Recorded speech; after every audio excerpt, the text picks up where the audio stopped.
Ça y est, le chantier de construction du Drakkar de l'association Héritage Maritime et Fluvial des Rives de la Haye est officiellement lancé.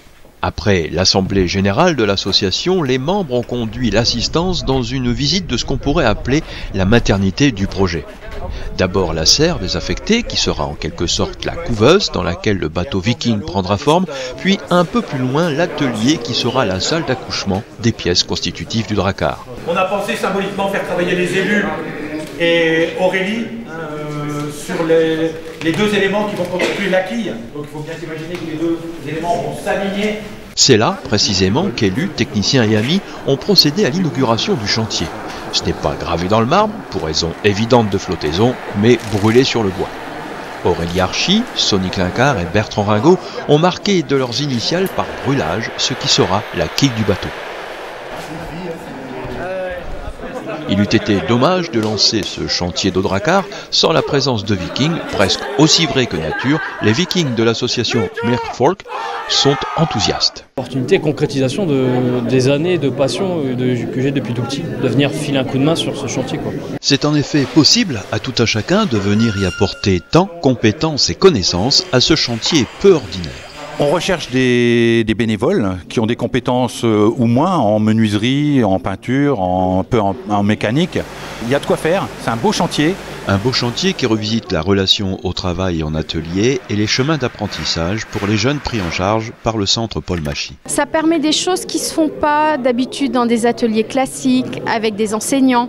Il y a plein d'autres échanges humains et c'est ça qui est important pour les jeunes. Ça demande aussi une ouverture plus grande de l'établissement.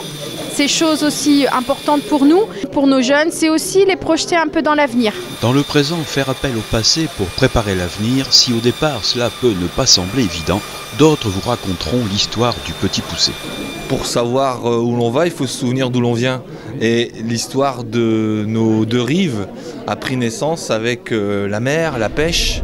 Et c'est vrai qu'aujourd'hui, cette association, l'Héritage Maritime des Rives de la Haye, fait un travail remarquable d'interaction, d'association avec les acteurs, les forces vives, mais aussi à l'honneur les marins, mais transmet aussi aux jeunes et aux habitants cet amour, ce savoir et cette mémoire. Parce qu'au-delà d'un simple chantier de construction navale, ce projet est aussi un projet de territoire. Il mêle tradition, folklore et transmission de savoirs ancestraux dans un esprit d'identité locale et de sauvegarde qui réjouit les élus. Très heureux de ce projet porté par cette belle association Héritage Maritime et Fluvial des Rives de la Haye, avec cette installation ici à Petit-Fort-Philippe au centre Paul Machy, cette initiative aussi valorisant l'insertion professionnelle et puis cette grande idée de construire un Drakkar qui va pouvoir parcourir notre chenal de la Haye et également nos canaux. Qui plus est avec une belle troupe de Vikings qui nous a rejoints pour la circonstance. Donc excellent projet qui nous motive et je crois que nous avons à cœur de voir ce projet aboutir dans les prochains mois. Je pense que ça va être vraiment une attraction. Attraction bien sûr, puisqu'au mois de juin de cette année, les Vikings reviennent. Cette année, on a des animations qui vont être portées sur notre chenal avec la venue de 2 Drakkars au mois de juin au ponton de Grand-Fort-Philippe et un campement dans l'estran de Grand-Fort-Philippe où on va pouvoir apprécier et découvrir et redécouvrir la vie des Vikings qui ont une histoire aussi avec nos rives ici. Et c'est important de maintenir tout ça sur nos territoires. Voilà, vraiment, c'est que du bonheur. Mais ce qu'ils font, c'est impressionnant.